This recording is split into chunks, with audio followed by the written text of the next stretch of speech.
मैं हूं विक्रांत गुप्ता। जोश, जुनून और अब सस्पेंस। वर्ल्ड टी20 वहां पहुंच गया जहां पता नहीं एक एक दिन में क्या हो जाएगा। हमारी सांसें रुकी हुई थी बांग्लादेश के खिलाफ, लेकिन अब बांग्लादेश को हराकर भारत ऑस्ट्रेलिया के सामने तैयार है। हमारे साथ है सचिन तेंदुलकर, हमेशा की तरह, क्योंकि यह मुकाबला ऐसा है जहां भारत जीता तो सेमीफाइनल में तो वो ख्वाब जो है वर्ल्ड टी20 जीतने का पूरा हो सकता है, लेकिन एक चूक भारत को वर्ल्ड टी20 से बाहर का रास्ता दिला सकती है। लेकिन सवाल यह है सचिन भाई कि यहां से तो हमें पॉजिटिव रहना है और टीम को भी पॉजिटिव ही रहना है। पहला सवाल आपसे, आज फिर उसी तरह से हम 20-20 खेलेंगे आपके साथ। 2020 का रोमांच है, 2020 मैंने खेलना है आपके साथ। आप हमेशा की तरह उसी तरह से तैयार हैं? बिल्कुल, मैं तैयार हूं। चलो फायर करो क्वेश्चंस। और पहला सवाल जो है वो आने वाले मैच के मुतालिक नहीं है, पीछे मुड़कर है। पहला सवाल यह है कि बांग्लादेश के खिलाफ जब आखिरी ओवर 11 रन से शुरू हुआ, हमें बड़ी उम्मीद थी। पहली 3 गेंद में 9 रन आ गए। आपने उम्मीद छोड़ दी थी? देखो, एक लास्ट ओवर में तो सस्पेंस था कि किस तरफ मैच जाएगी। 11 रन तो ठीक ठाक रन होते हैं अगर बचाने हैं तो, मगर जब पहले 3 गेंदों में 9 रन जाते हैं तो टेंशन बहुत बढ़ जाता है। आपको भी हो गई थी? बिल्कुल बहुत टेंशन हुई थी, क्योंकि लास्ट 3 गेंद में सिर्फ 2 ही रन चाहिए थे उन्हें, 3 विकेटें थी हाथ में। तो अगर उनका बैट्समैन अगर सिंगल लेके जाता और कहता कि चलो लास्ट 2 गेंदों में 1 रन, मगर उसमें एक ट्विस्ट ऐसा होता था कि एक ही टीम हार सकती थी वहाँ से, तो फिर आपकी थिंकिंग चेंज हो जाती है। तो मुझे लगा कि वहाँ पे वो गलत खेले, और जो कि हम कहते कि क्रूशल मोमेंट्स पे विकेट निकालना हम कर पाए। आप कहाँ पर थे उस वक्त? आप मैच कहाँ देख रहे थे? मैं एक्चुअली बाहर था। अच्छा। मैं फ़ोन पे देखे जा रहा था मैच। अच्छा। और हम बॉल बाय बॉल फॉलो कर रहे थे कि कैसे चल रहा है मैच, मगर जब एक्चुअली लास्ट ओवर तक पहुंचा तो बाकी की चीज़ें हम करने भूल गए और सिर्फ मैच देख रहे थे। मुशफिकुर रहमान पहले आउट हुए, फिर महमूदुल्लाह आउट हुए, और फिर आखिरी गेंद तो धोनी ने एक रिस्क ले लिया था। वो समझ गए थे कि ये शायद गेंद मेरे पास आएगी, उन्होंने ग्लव पीछे डाल दिया। आप सब देख रहे थे? मैं इसलिए धोनी को रेट करता हूँ अच्छा, क्योंकि उनकी जो अवेयरनेस है गेम की वो बहुत अच्छी है, और वो जान गए थे कि ना अगर बॉल बैट्समैन मिस कर जाता है तो रन आउट करना उनके हाथ में। तो अगर आप ऑब्जर्व करेंगे तो वो पास में भी खड़े थे। देखिए, यहाँ पे धोनी के पास चॉइस है कि वो स्टंप से कितनी दूर खड़े रहे, कितने पास रहे। नॉन स्ट्राइकर के पास कोई चॉइस नहीं, 22 यार्ड्स ही है उसके उतना पास। भागना ही है। तो धोनी को इतना ही ध्यान रखना था कि वो नॉन स्ट्राइकर से कम डिस्टेंस में रहे, और ऑब्वियसली जब बॉल जैसे रिलीज होता है तो नॉन स्ट्राइकर तो भागने ही वाला था, मगर वहाँ से वो कैलकुलेट करके वो कितने पास रहते हैं, वो कैलकुलेशन उनका स्पॉट ऑन था। और वो उन्होंने गेंद फेंका भी नहीं। बिल्कुल, क्योंकि ज़रूरत ही नहीं थी फेंकने की। धोनी वैसे बहुत तेज़ दौड़ते हैं, और इस समय तो और भी ज़्यादा तेज़ दौड़े वो। नहीं, क्योंकि जिंदगी और वो कहते हैं ना कि मौत के बीच वाली बात थी कि आप झूल रहे थे। वो एक पल, वो 5 सेकंड जो है, भारत को ऐसा लगा जैसे जेल से बाहर निकाल गए। मैच की सिचुएशन ही वैसे थी कि लास्ट 3 गेंदों में 2 रन चाहिए थे, फिर विकेटें हम निकालते हैं, फिर भी मैच खत्म नहीं हुई है। लास्ट बॉल तक मैच ओपन थी, किसी भी तरफ जा सकती थी। तो ऑब्वियसली लोगों के लिए एक्साइटिंग था, प्लेयरों के लिए भी था, मगर अगर कहते हैं कि जो क्रंच मोमेंट पे मैच वापस लाना, वो हम कर दिखा पाए। चलिए, अच्छी बात यह है कि एन मौके पर यह सब हुआ, क्योंकि अब भारत मोहाली जा रहा है, और मोहाली भारत जिंदा नहीं जा रहा है, शायद मोहाली भारत हौसले के साथ जा रहा है, क्योंकि सामने है ऑस्ट्रेलिया। वो ऑस्ट्रेलिया जिसे भारत ने ऑस्ट्रेलिया में जाकर हराया था टी20 में, और भारत इस मुकाबले को जीतकर सेमीफाइनल में जाएगा। तो दूसरा सवाल आपकी स्क्रीन पर।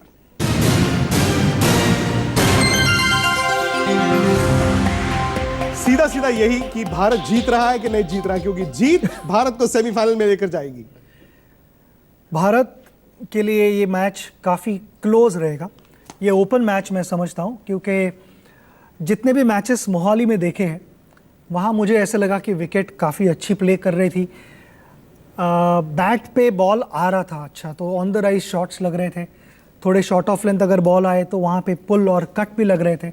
साइड बाउंड्रीज मोहाली में लंबी है, मगर स्ट्रेट बाउंड्रीज जो है वो थोड़ी छोटी है। तो मुझे लगता है कि ये मैच हाई स्कोरिंग मैच हो सकता है। चलिए, तीसरा सवाल आपकी स्क्रीन पर।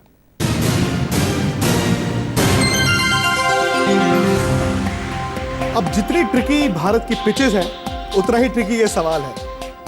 सिर्फ भारत के मैच में हमने देखा है कि रैंक टर्नर भी मिले हैं।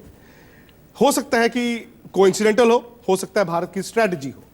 क्या ऐसा तो नहीं कि भारत इन पिचेस पर खुद फंस रहा है क्योंकि वो फेयरलेस क्रिकेट जो टीम खेल रही थी, जो बॉडी लैंग्वेज थी, वो लगता है कि नहीं है? आप मुझे लगता है ये कोइंसिडेंस है, क्योंकि अगर आप ऑस्ट्रेलिया वर्सेस न्यूजीलैंड की भी मैच अगर आप देखते हो तो वहाँ पे भी बॉल टर्न हो रहा था, थोड़ी स्लो विकेट थी और लो रह रहा था बॉल, तो बल्ले के नीचे लग रहा था।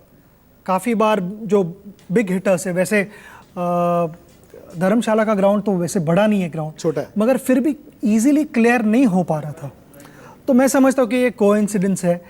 भारत के पास स्पिनर्स है अच्छे, मगर मुझे ऐसा लगता है कि हमारे पास जो बैटिंग में फायर पावर है, जो उनकी कैपेबिलिटी है, वो नज़र नहीं आ रही, क्योंकि जो हम मैचेस खेले अब तक वो थोड़े डिफ़िकल्ट पिचेस रहे हैं।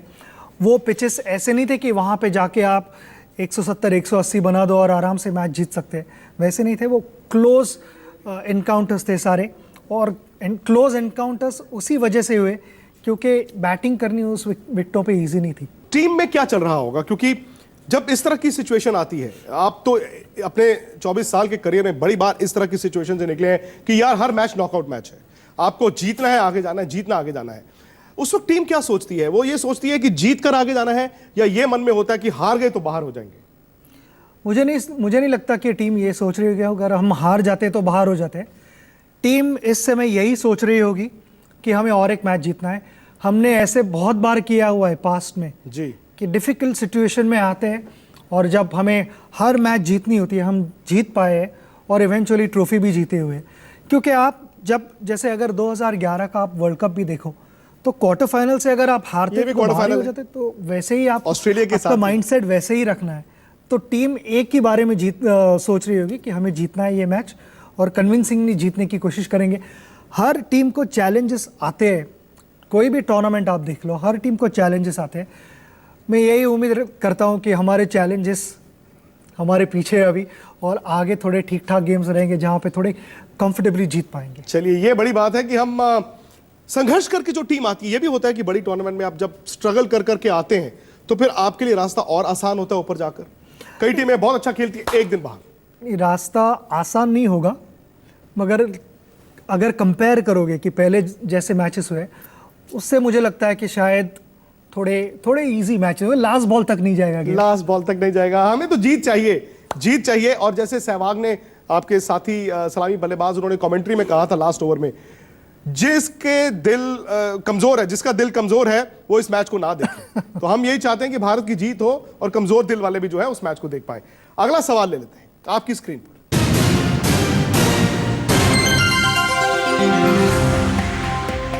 ये बात आपने अभी की, जब भारत गया था ऑस्ट्रेलिया और जहां से जीत का सिलसिला शुरू हुआ, ऑस्ट्रेलिया को तो ऑस्ट्रेलिया में हराया था 3 मैचों में। क्या वो साइकोलॉजिकल एज भारत के पास है? क्या वो सदमा ऑस्ट्रेलिया के खेमे में है कि यार इस टीम ने हमें हमारे मुल्क में आकर हराया था? साइकोलॉजिकली वो ज़रूर एडवांटेज है हमें। ऑस्ट्रेलिया भी सोच रही होगी कि हमें ऑस्ट्रेलिया में आके इन्होंने हराया है, तो हमें अभी इंडिया को इंडिया में हराना है। क्योंकि अगर ऐसे कभी होता था तो हम भी यही सोचते थे कि हमें आगे जाके उनको हराना है। तो जो हुआ है वो हमारे पीछे है, और जो होने वाला है उस पर फोकस करें, वो कॉन्फिडेंस आगे लेके चले, मगर जो होने वाला है उस पर पूरा फोकस और कंसंट्रेशन होना चाहिए। हमारे जो मैं हमेशा कहते आता हूँ कि जो प्रोसेस होते हैं उस पर फोकस करो, रिजल्ट्स अपने आप फॉलो कर जाएंगे। आप रिजल्ट्स पे ध्यान ना दीजिए, प्रोसेस पे फोकस करें। ऑस्ट्रेलिया ने कभी वर्ल्ड T20 जीता नहीं है, ये एक ट्रॉफी है जो उनके कैबिनेट में नहीं है। तो वो और भी दम लगाएंगे, वो इस बार जीतना चाहेंगे, वो रिकॉर्ड चेंज करना चाहेंगे, जैसे कि हमने चेंज किया वो रिकॉर्ड ईडन गार्डन्स पे। ईडन गार्डन्स पे पाकिस्तान से नहीं हुआ था हमारा अच्छा परफॉर्मेंस, तो वो हमने चेंज किया। तो वैसे ऑस्ट्रेलिया भी कोशिश करेगी। मैं आपको थोड़ा पीछे लेके जाऊं, आपने वो ईडन गार्डन्स की बात छेड़ी। ईडन गार्डन्स में आप जब क्राउड में बैठे थे, अमिताभ बच्चन साहब जन गण मन गा रहे थे, और विराट कोहली ने जिताने के बाद जब आपको ऐसे किया, कैसा लगा? स्पेशल फीलिंग थी, क्योंकि जहाँ जहाँ मैंने विराट का इंटरव्यू देखा हुआ है और वहाँ पे मेरी बात अगर विराट कर रहा है तो काफ़ी रिस्पेक्ट से बात की है विराट ने, और इस बात की खुशी है कि मैं नेक्स्ट जनरेशन को इंस्पायर कर पाया हूँ। आपने कई जनरेशंस को किया और कईयों को करते रहेंगे। और उनके साथ खेल भी पाया हूँ, क्योंकि ये सारे प्लेयर्स जो है टीम में वो मेरे छोटे भाई जैसे हैं सब। तो एक अलग सी फीलिंग है, एक अलग सी अटैचमेंट है प्लेयरों के साथ, और ये सारी चीज़ें the least I can say is it means a lot to. मुझे पता है आप प्रोटोकॉल्स में बहुत बिलीव करते हैं, लेकिन उस वक्त दिल किया था पाकिस्तान को जब भारत ने हराया कि यार भाग के जाऊं ड्रेसिंग रूम में और सबको गले लगा लूं? इसलिए मैंने मेरे ट्विटर पे पोस्ट किया था कि ऐसा लगा ही नहीं कि मैं टीम को छोड़ के 2 साल हुए हैं। लगा ही नहीं, क्योंकि सारे प्लेयर्स जो जा रहे थे ड्रेसिंग रूम में हाथ दिखाए जा रहे थे मुझे, और मैं भी उनको कॉन्ग्रेचुलेशन कह रहा था, और मेरे हाथ में तिरंगा था। तो आई मीन इससे बड़ी कौन सी चीज़? आपको और मैचों में जाना पड़ेगा, आपको जाना चाहिए मैदान में, क्योंकि आप जब तिरंगा लेकर जाते हैं तो खिलाड़ी भी मोटिवेट हो जाते हैं। अगला सवाल ले लेते हैं आपकी स्क्रीन पर। क्या ऑस्ट्रेलिया तैयार होकर आया है? क्या उनका होमवर्क है? क्योंकि कई नई चीजों की वो कोशिश कर रहे हैं। मुझे लगता है ऑस्ट्रेलिया अलग प्लानिंग से आई है। जिस तरह से हम ऑस्ट्रेलिया के साथ इन ऑस्ट्रेलिया खेले थे, उनकी बैटिंग लाइनअप थोड़ी अलग थी। मुझे लगता है यहाँ पे बैटिंग लाइनअप थोड़ी अलग वो प्रैक्टिस कर रहे हैं कि एक लेफ्ट हैंडर को हम बीच में लाके कुछ अलग प्लान कर सकते हैं क्या। डेविड वार्नर जो आईपीएल काफ़ी खेल चुके हैं, इंडिया में खेलने का T20 क्रिकेट खेलने का उन्हें बहुत अच्छा अनुभव है, और डिस्ट्रक्टिव प्लेयर है, उनको एक रोल सौंपा गया है। तो उन्होंने होमवर्क ज़रूर किया है।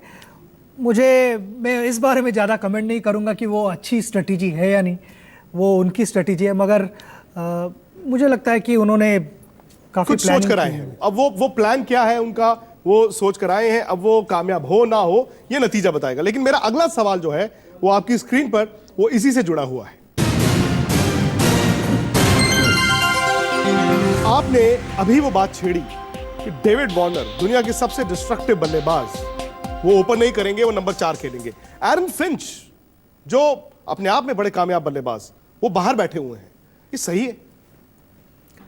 कि मैं ज़्यादा तो सोचता नहीं हूँ उनके बारे में कि उनका क्या प्लानिंग होना चाहिए, मगर एक सिंपल सी बात आपको पूछूंगा मैं कि आप किसकी शक्ल नहीं देखना चाहेंगे 20 ओवर?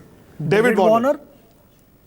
मेरे लिए वो एक जवाब है आपका, क्योंकि अगर जो सबसे डिस्ट्रक्टिव प्लेयर है अगर वो 20 ओवर खेल जाते हैं तो नेचुरली आपका टोटल अच्छा रहेगा, और आप आउट होने की क्यों सोचते हो? यही सोचो कि डेविड वार्नर 20 ओवर बैटिंग करेंगे। तो मेरे हिसाब से मुझे लगता है कि डेविड वार्नर 4 नंबर पे अगर बैटिंग करेंगे तो मैं समझता हूँ कि थोड़ा एडवांटेज है। और इस वक्त तो भारत भी ये कहेगा कि डेविड वार्नर 4 पर ही रहे, वो ओपन करने ना आए और फिंच बाहर ही रहे, क्योंकि फिंच का रिकॉर्ड भी भारत के खिलाफ काफी अच्छा है। अगला सवाल फटाफट ले लेते हैं। ये 1996 वर्ल्ड कप आप इंडिया में खेले थे, उसके बाद 2011 वर्ल्ड कप आप इंडिया में खेले थे। क्या ये होता है? आपकी टीम अच्छी है, आप होम कंडीशंस में खेल रहे हैं, वो फेवरेट है, आप हर कोई कहता है फेवरेट है फेवरेट है, क्या वो प्रेशर लेकर आता है? क्या इस टीम पर वो प्रेशर है? हम यही सोच रहे थे कि 2011 में, क्योंकि हमारा जब कैंप हुआ था, बंगलुरु में कैंप हुआ था, और वहाँ पे काफ़ी सारे अलग अलग पॉइंट्स प्लेयरों ने रेस किए थे। उसमें ये एक भी पॉइंट था कि इसके जो एक्सपेक्टेशन के जो बर्डन होता है एक्सपेक्टेशन का, उसको कैसे हम संभलें। अच्छा। उस प्रेशर को और एक्सपेक्टेशन को पॉजिटिविटी में कैसे कन्वर्ट करें। तो हमारा मीटिंग में यही डिस्कशन हुआ था कि हम यही सोचे कि सारा भारत हमारे सर पे नहीं बैठा है, सारा भारत हमारे साथ चल रहा है। बिल्कुल। तो ये 2 चीज़ों में बहुत फ़र्क है, क्योंकि पहले जो चीज़ मैंने कही कि सर पे, तब आप सडनली प्रेशर फील करना शुरू करते हो, मगर आप जब सोचने लगते हो कि पूरा भारत हमारे साथ चल रहा है, तो वो एक सपोर्ट जो होता है वो बहुत, उसकी जो पावर जो होती है बहुत है। लेकिन आप मैच देख रहे होंगे, आपको लग नहीं रहा कि ये टीम उस तरह से नहीं एक्सप्रेस कर रही है अपने आप को जो कुछ दिन पहले तक कर रही है? मुझे लगता है कि विकेटें वैसे नहीं थी एक्सप्रेस करने वाली कंडीशंस, क्योंकि हाँ, हम ऐसे नहीं चल सकते कि वो T20 का मैच है 180 प्लस ही बनाने हैं रन, नहीं तो हम खराब खेल रहे हैं, ऐसी बात नहीं है।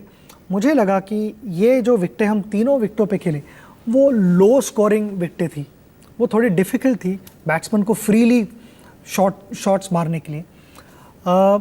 तो शायद मोहाली की विकेट अलग रहे, होनी चाहिए। बैट स्विंग, हाँ बिल्कुल, मोहाली पे बॉल अच्छा आएगा बैट पे तो हमें तो चौके दूर भी छक्के जाएगा देखने हैं, ज़्यादा। चौके छक्के देखने हैं। और मोहाली के ग्राउंड में ढोल बड़ा अच्छा बजता है, खास तौर से जब भारत जीता है। आपकी तो बड़ी यादें हैं। ये कहानी बड़ी पुरानी है, 70s 80s में सुनील गावस्कर, 90s और उसके बाद फिर सचिन तेंदुलकर।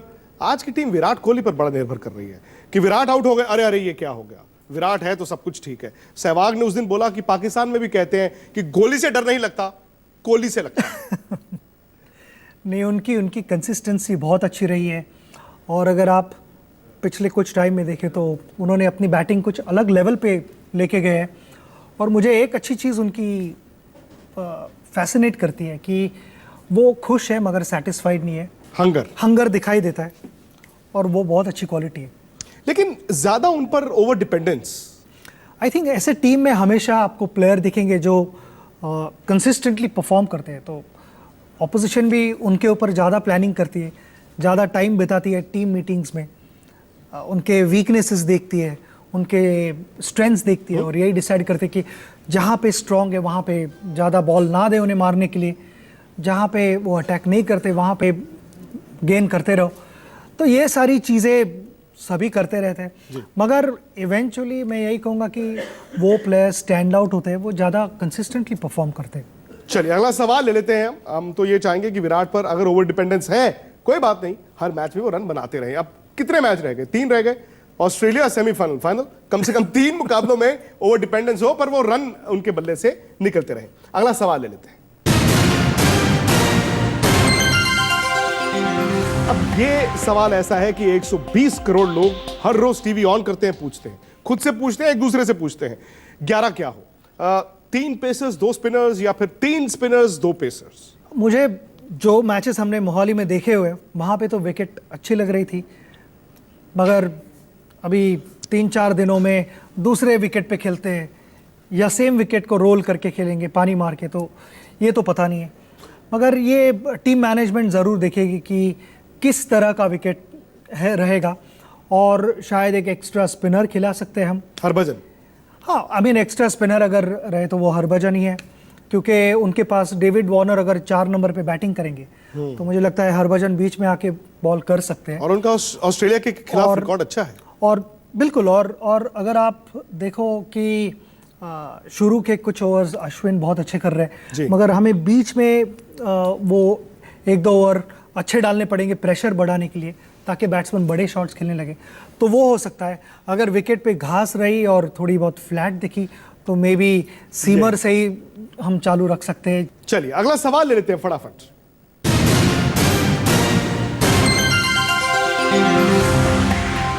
रोहित शर्मा का रिकॉर्ड ऑस्ट्रेलिया के अगेंस्ट, और रोहित ने रन नहीं बनाए अब तक, लेकिन रोहित ने 15 दिन पहले तक जो रन बनाए थे और खास तौर से जो ऑस्ट्रेलिया में जाकर धज्जियां उड़ाई थी, वो उम्मीद बांधता है कि रोहित आएंगे, वही रोहित आएंगे और उसी तरह से छाएंगे।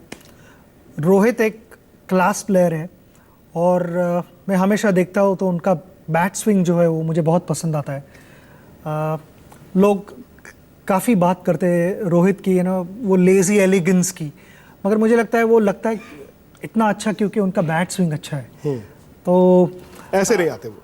हाँ, आई मीन जर्की नहीं है और स्मूथ है एकदम बैट स्विंग, और इसलिए जब रोहित के बल्ले पे बॉल लगती है तो काफ़ी दूर जाती है। मैं यही उम्मीद करता हूँ कि मोहाली में और ज़्यादा दूर जाए। बिल्कुल, क्योंकि रोहित के पास वो टैलेंट है, वो एबिलिटी है। देखिए हर बैट्समैन कभी न कभी उसके कुछ इनिंग्स यहाँ वहाँ जाते हैं, मगर इसका मतलब ये नहीं कि वो आगे जाके परफॉर्म नहीं करेंगे। उन्होंने किया हुआ है इन द रीसेंट पास अच्छा परफॉर्मेंस, और ये मैच बहुत अच्छा मौका है। और अगर आपके सलामी बल्लेबाज रन बनाते हैं तो फिर आप ऐसे फैलते हैं, आप इस तरह से जाते हैं। अगर आप, क्योंकि दोनों रन नहीं बना रहे, दिक्कत सिर्फ रोहित नहीं है, शिखर भी है। होपफुली इस मैच में दोनों रन बनाए। वही जो मैंने आपसे अभी पूछा कि पावर प्ले की जो 6 ओवर हैं, अब चूंकि विकेट्स भी ऐसी हैं, लेकिन भारत फायदा उठा नहीं पाया बल्लेबाजी में 6 ओवर्स का। जिस तरह से ये खेल रहे थे उस तरह खेल नहीं पाए। मैं फिर वही दोहराना चाहूँगा कि विकेटें थोड़ी अलग थी, शायद मोहाली में हमें कुछ अलग दिखाई दे, क्योंकि बॉल वहाँ पे आएगा। जो पिछले 3 मैचों में हम विकेटों पे खेले, वहाँ पे नया बॉल भी उसको ग्रिप मिल रहा था। कि अगर आप कोलकाता की भी मैच देखें तो जिस तरह से अश्विन को बॉल ग्रिप मिल रही थी उसे, और रविंद्र जडेजा तो उन्होंने तो कमाल की बॉलिंग की। वो लिटरली मिडिल लेग पे बॉल कर रहे थे और वहाँ से बॉल घूमे जा रहा था।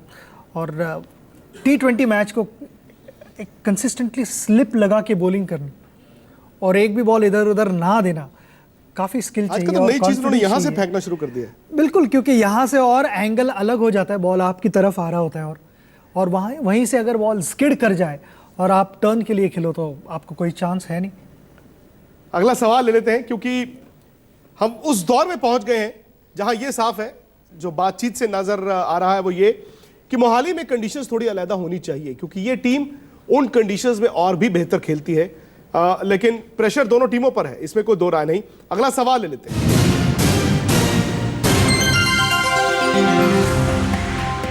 कॉमेट दी आर, कॉमेट दी मैन, धोनी क्या नंबर 6 पर ही खेले जहां पर खेल रहे हैं, या फिर आप चाहेंगे कि वो ऊपर आ जाएं, 4 नंबर पर आ जाए? बाकी बल्लेबाज रन नहीं बना रहे हैं कंसिस्टेंटली, सिर्फ विराट बना रहे हैं, तो धोनी 4 खेले?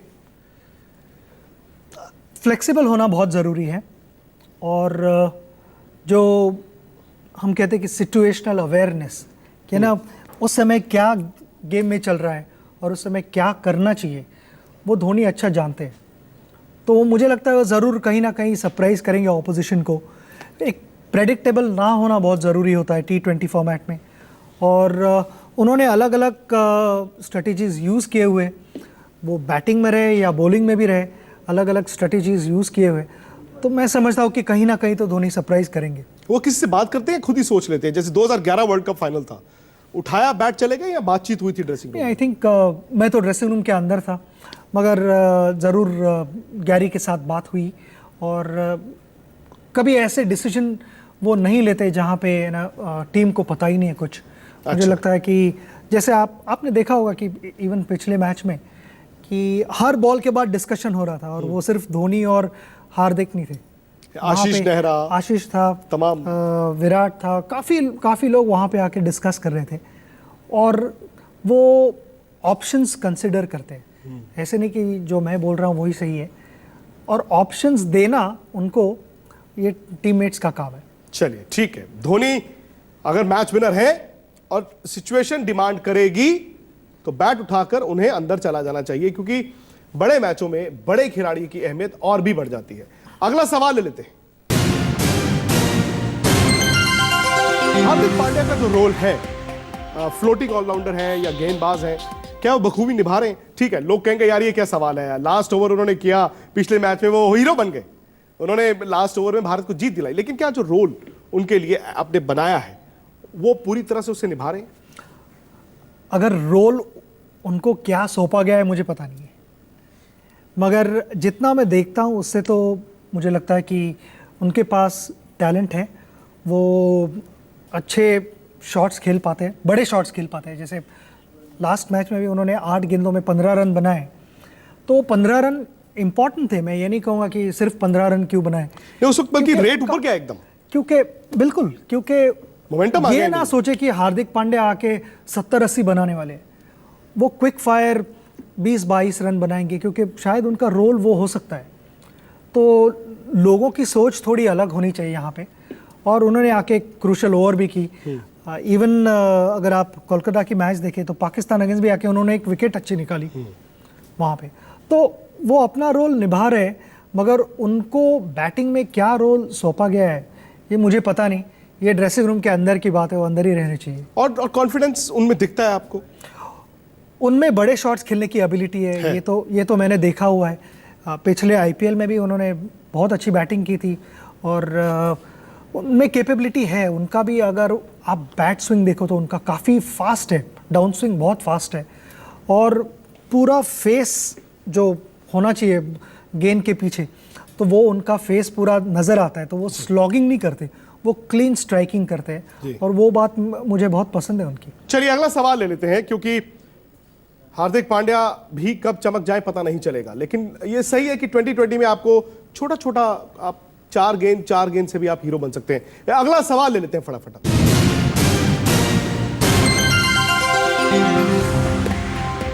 भारतीय स्पिनर्स जो बॉल डाल रहे हैं, क्या वो इस मैच के डिसाइसिव फैक्टर होंगे? क्योंकि अश्विन, जडेजा, यहां तक जितना युवराज से कराया या रैना से कराया, उन्होंने भी अच्छी गेंदबाजी की है। ऑस्ट्रेलिया के खेमे में खौफ होगा। ये ग्राउंड थोड़ा अलग है, बाकी ग्राउंडों से थोड़ा बड़ा है। जैसे नागपुर में तो साइड बाउंड्रीज बड़ी है, तो ये ग्राउंड जिस तरह से नागपुर का ग्राउंड था वैसे ही बाउंड्री लाइंस इस ग्राउंड के भी है। साइड में थोड़े बाउंड्री लाइंस लंबे हैं, तो शायद स्वीप मारे हुए अच्छे टाइम के बॉल भी अंदर रह सकते हैं, सही बात, बाहर नहीं जाएंगे। जब बंगलुरु में वैसे बाउंड्री लाइंस थोड़े छोटे होते, तो वहाँ पे क्लियर करना आसान होता है। यहाँ विकेट अच्छी है तो डिस्टेंस ज़रूर मिलेगा जैसे बैट्समैन मारते हैं, तो मगर लंबे ग्राउंडों पे आपको अगर देखें तो आप 2-2 रन भी गैप में खेल के भाग सकते हो।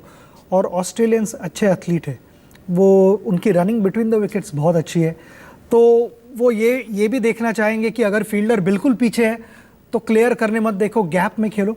चौका मार सकते तो ठीक है, नहीं तो 2 रन मिल जाएंगे। शायद डाइव मार के फील्डर ने रोका बॉल तो शायद 3 रन भी मिल सकते हैं, क्योंकि बाउंड्री लाइंस लंबे, थ्रो भी आने में टाइम लगेगा। स्पिनर्स को उतनी हेल्प नहीं मिलेगी मुझे लगता है। अगर हेल्पफुल विकेट रहेगी तो भी उतनी हेल्प नहीं मिलेगी जितनी बेंगलुरु में और कोलकाता पहले मैच में मिली है, उतनी हेल्प तो नहीं रहेगी। मगर इंटरेस्टिंग कंपटीशन रहेगा क्योंकि ग्राउंड के डिमेंशंस अलग है। और इसी से जुड़ा हमारा अगला सवाल भी है। आपने कंडीशंस की बात की है, तो चलिए वो सवाल ले लेते हैं फटाफट। मोहाली नया ग्राउंड है, बहुत ज्यादा पुराना ग्राउंड नहीं है, लेकिन इंडिया के लिए लकी बड़ा रहा है। आपने वहां पर खुद के रिकॉर्ड तोड़े हैं और 2011 सेमीफाइनल पाकिस्तान के खिलाफ हम भुला नहीं सकते। क्या ये मैदान एक बार फिर भारत के लिए किस्मत लेकर आएगा? फिर से वहां पर बल्ले बल्ले और भांगड़ा होगा? होना चाहिए, मौका है।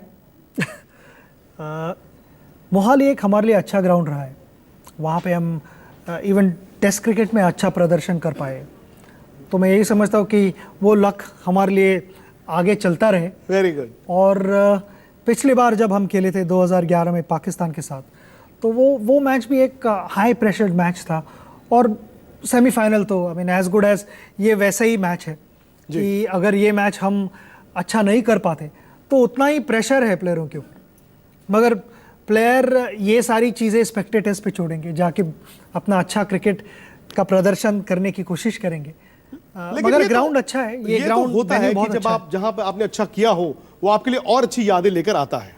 वो हमेशा आप ग्राउंड पे जब जाते हो तो वो एक फील रहता है आप जी, और अगर आपके अच्छे मेमोरीज रहे, सारी अच्छी यादें रहे, तो उसका असर अच्छा पड़ता है। नहीं, ये बड़ा वो है कि आप इस बार जा नहीं रहे क्योंकि ईडन गार्डन्स में जाकर आपने मैच जीता। 15 सवाल हो गए हैं, अब पार प्ले खेलने का, पार प्ले नहीं, रैपिड फायर खेलने का वक्त आ गया, क्योंकि पार प्ले तो आपने पहले खेल लिया। मैं फटाफट आपसे सवाल करता हूं और देखते हैं कि आपके जवाब क्या है। लीजिए अगला सवाल, रैपिड फायर।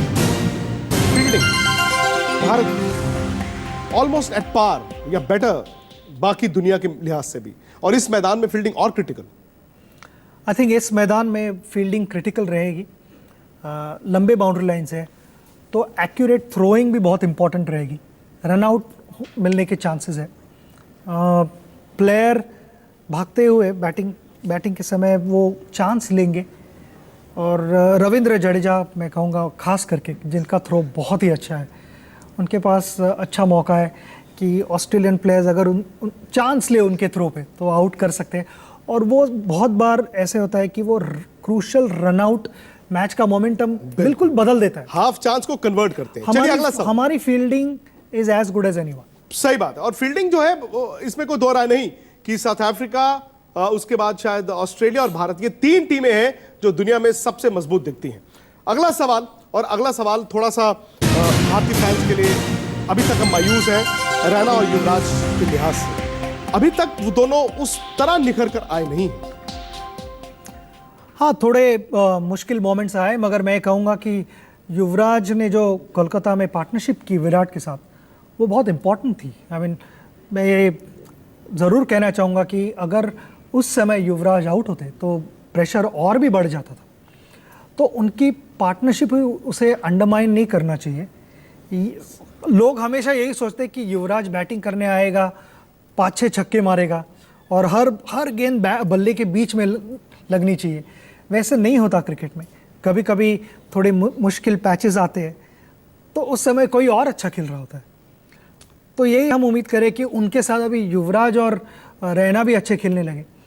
ये एक ओवरऑल टीम का परफॉर्मेंस देखना चाहिए। इंडिविजुअल्स को हम जज करते हैं, हाँ वो जज करना ज़रूरी है, मगर अगर ओवरऑल एज अ टीम हम अच्छा परफॉर्म कर पा रहे हैं और उस परफॉर्मेंस में इनकी थोड़ी कंट्रीब्यूशन रही है तो I think it's a good sign. और युवराज का तो होम ग्राउंड भी है, ये भी एक एडवांटेज हो जाता है। जसप्रीत बुमराह के बारे में आपने कहा था कि वो भारत टीम के एक्स फैक्टर होंगे, छुपा रुस्तम होंगे। अगला सवाल यही है कि बुमराह ने ऑस्ट्रेलिया में जाकर शुरू किया था और वहां पर पहली बार हमें वो यॉर्कर दिखे, वो स्पीड दिखी, वो स्किडी गेंद दिखा। और पिछले मैच में हम हार्दिक पांड्या के आखिरी ओवर की बात करते हैं, लेकिन बुमराह ने जो 19वां ओवर डाला, सेकंड लास्ट ओवर डाला, जिसमें 6 गेंद में 6 रन गए, प्रेशर उसने बनाया। तो ऑस्ट्रेलिया के सामने बुमराह, वो ओवर बिल्कुल क्रिटिकल ओवर था, क्योंकि अगर सेकंड लास्ट ओवर में बुमराह अगर 10 रन वहां देते तो लास्ट ओवर का बैलेंस ही चेंज हो जाना था। बिल्कुल। तो कप्तान ने इसीलिए उनको 19वां कराया पहले। हाँ, सेकंड लास्ट ओवर क्रूशल हो गया था। हम रिजल्ट के बारे में ही सोचते हैं हर बार और जो फिनिश करता है उसके ही बारे में सोचते हैं, मगर विक्ट्री में काफ़ी लोगों का हाथ होता है, तो उसमें मैं कहूँगा कि बुमराह का भी हाथ था। हाथ होना चाहिए क्योंकि बड़ा मुकाबला है। और अगला सवाल भारतीय फैंस को बड़ी राहत देगा। राहत इसलिए देगा सचिन भाई क्योंकि भारत में ऑस्ट्रेलिया ने कभी भी T20 मैच जीता नहीं। ये तो अच्छी न्यूज़ है। इस अच्छी खबर को हम मोहाली लेकर जा रहे हैं। बिल्कुल, तो हम यही उम्मीद करते हैं कि हमारा ट्रैक रिकॉर्ड जो क्लीन है वो वैसे रहे, 100% रहे। और एक अड़चन जो भारत ऑस्ट्रेलिया में हाल पिछले आप 1.5 साल की क्रिकेट देखें, उसी के मुतालिक है हमारा अगला सवाल। स्टीव स्मिथ से बड़ा डर लगता है। स्टीव स्मिथ ने पिछले 1.5 साल में जो भारत के खिलाफ रन बनाए, वो हर मैच में रन बनाए। उन्होंने कई मैच अपने बूते जिताए। हालांकि वर्ल्ड T20 में आज उन्होंने पाकिस्तान के खिलाफ रन जरूर बनाए हैं, अब तक रन नहीं बनाए थे। इनको आउट कैसे किया जाए? देखो, स्टीव स्मिथ एक वर्ल्ड क्लास प्लेयर है। उन्होंने सभी को सरप्राइज किया है उनकी कंसिस्टेंसी से। वो टेस्ट क्रिकेट रहे, वनडे क्रिकेट रहे या T20 रहे, वो बहुत कंसिस्टेंट रह चुके हैं। वो मैं कहूँगा कि वो काफ़ी बिजी प्लेयर है। वो स्ट्राइक अच्छा रोटेट करते हैं और बाउंड्रीज, छक्के वगैरह अच्छे मार लेते हैं। पहले उन्होंने रन नहीं बनाए थे, मगर आज उन्होंने रन बनाए, तो ये थोड़ी, हाँ, और वो मैच भी कोइंसिडेंटली मोहाली पे ही खेला जा रहा है, तो उस पिच की उन्हें थोड़ी आइडिया आई होगी। आप डरा रहे हैं हमें? नहीं, मैं यही कह रहा हूँ कि वो वर्ल्ड क्लास प्लेयर है, तो हमें थोड़ा दम लगा के खेलना पड़ेगा। इनको कैसे आउट किया जाए? देखो, आउट करने की बात तो ऐसे कोई आप डिसाइड नहीं कर सकते कि यहाँ पे डाल के वो 100% आउट ही हो जाएंगे, मगर कोई एरियाज़ होते हैं जहाँ पे वो कम मारते हैं, तो वहाँ पे उन्हें ज़्यादा गेंद डाले, और जो एरियाज़ में वो कंफर्टेबल है, जहाँ पे अच्छा रन बना लेते हैं, कंसिस्टेंटली मारते हैं, वो एरियाज़ में बॉल ना करें। वो ये सिंपल स्ट्रेटेजी होती है सारे टीमों की। तो मैं यही कहूँगा कि जहाँ पे वो नहीं मारते वहाँ पे डालते रहो बॉल। राह देखो उनको कुछ अलग शॉट खेलने की। और सामने वाली टीम के लीडर को अगर आपने रोक दिया तो टीम खुद ब खुद रुक जाएगी। ये भी अपने आप में एक सवाल है। बहुत फर्क पड़ता है जब आप अच्छे फॉर्म में हो और आप कप्तान हो, तो आप अलग तरह से सोचते हो। ये बहुत फर्क पड़ता है। सवाल तो सारे हो गए, लेकिन एक सवाल अब मेरा है और ये मेरी पर्सनल सवाल है। पिछले कार्यक्रम में आपने पूछा था कि ये दाढ़ी क्यों रखी है। मैंने कहा था कि हम 3 अप्रैल की रात को भारत के हाथ में जो ट्रॉफी होगी तब कटवाएंगे। अब बताइए मैं कटवाने लायक हूं कि नहीं? मतलब वो ट्रॉफी आ रही है वर्ल्ड T20 भारत के नहीं? मुझे बड़े लोगों ने ये सवाल पूछ लिया है। बंगलुरु के मैच के पहले, थोड़ा लास्ट ओवर के पहले मुझे लग रहा था कि हाँ, दाढ़ी तो 3 तारीख को जा सकती है, मगर 3 गेंदों के बाद मुझे लगा कि नहीं, थोड़ी और बढ़ानी पड़ेगी आपको। मगर आई एम ग्लैड कि जिस तरह से हमने लास्ट 3 बॉल किए, उससे तो आपका पूरा मौका बनता है। मौका है ना अभी? है, बिल्कुल। यानी कि आ रहा है ट्रॉफी। ये मैच निकल जाए तो फिर ट्रॉफी का सपना भी लेना जो है वो सही होगा। बहुत बहुत शुक्रिया आपका सचिन भाई। इस कार्यक्रम में इतना ही, लेकिन आपको बता दें कि मुकाबला बड़ा कड़ा है और इस कड़े मुकाबले पर आज तक पर ही आप बने रहिए। आप आज तक पर ही बने रहिए, क्योंकि आज तक पर जैसे सचिन है वैसे और एक्सपर्ट्स हमारे साथ होंगे। फिलहाल बहुत बहुत शुक्रिया।